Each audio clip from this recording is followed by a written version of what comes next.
இயேசுவின் இரத்தம் ஜெயம்.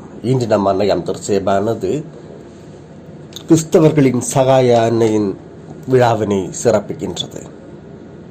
சிலுவை அருகில் இயேசுவின் தாயும் தாயின் சகோதரியும் குளோப்பாவின் மனைவியுமான மரியாவும் மகதலா மரியாவும் நின்று கொண்டிருந்தனர். இயேசு தம் தாயையும் அருகில் நின்ற தம் அன்பு சீடரையும் கண்டு தம் தாயிடம், அம்மா, இவரே உன் மகன் என்றார்.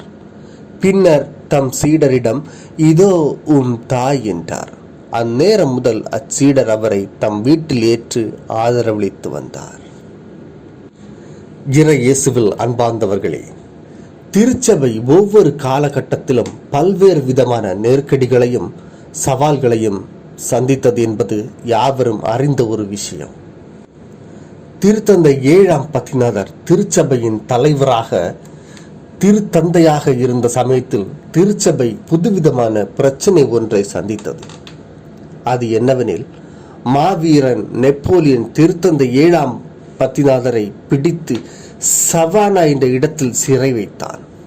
1808ஆம் ஆண்டிலிருந்து 1814ஆம் ஆண்டு வரை ஏறக்குறைய 6 ஆண்டுகள் சிறையில் இருந்த திருத்தந்தை பலவிதமான சித்திரவதைகளை அனுபவித்தார்.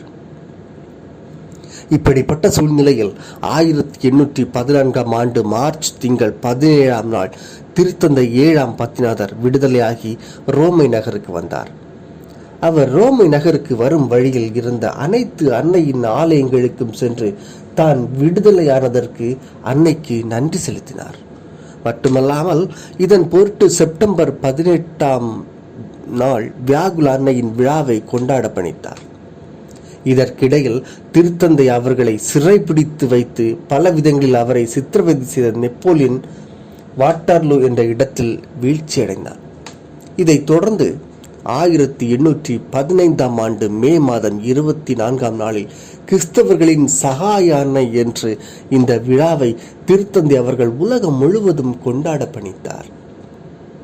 திருத்தந்தையை தொடர்ந்து தூய டொன்போஸ்கோ கிறிஸ்தவர்களின் சகாய அன்னை பக்தி முயற்சியில் பல இடங்களிலும் பரப்புவதற்கு காரணமாக இருந்தார்.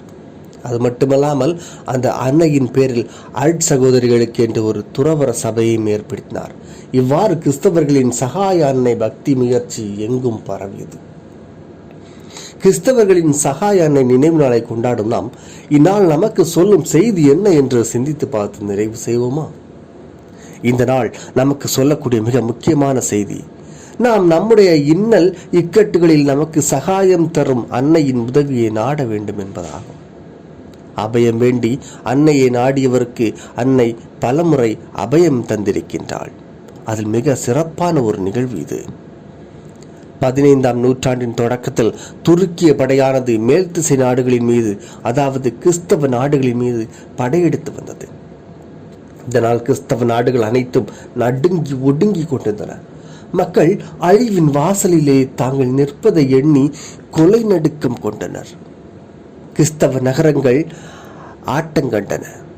துருக்கியரின் படையெடுப்பாலும் அவர்களது போர் திறமையாலும் வெற்றி மேல் வெற்றி சூடி நாடுகளை எல்லாம் சூறையாடி தன் ஆதிக்கத்தை பெருக்கிக் கொண்டு ஐரோப்பிய நாடுகளை நோக்கி முன்னோறி கொண்டு வந்ததால் அவைகளை கண்டவர்கள் நிலை குலைந்து விட்டனர்.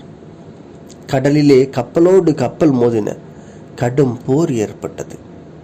இதற்கு மத்தியில் லெப்பாந்தோ கடலில் ஜுவான் தளபதியின் படைகளுக்கும் துருக்கிய படைகளுக்கும் இடையே பெரும் போர் மூலவே யாருக்கு வெற்றி என்ற தவிப்பும், எதிரணியின் எண்ணற்ற வீரர்களையும் அவர்களின் பலத்தையும் கண்ட கிறிஸ்தவ உலகத்தினர் சொல்லன்னா துன்பம் அடைய கண்ணீர் கண்களிலே மல்க கன்னிமரியின் அபயம் தேடி கைவிரித்து வேண்டினார்.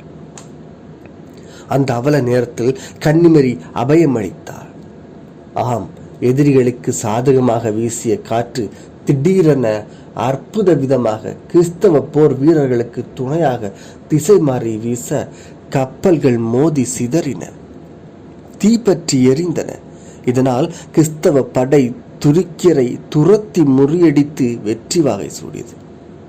அன்னையானவள் தன்னை அபயம் என தேடும் தன் மக்களுக்கு எந்நாளும் அபயம் தருவாள் என்பதற்கு இந்த நிகழ்வு ஒரு சான்று.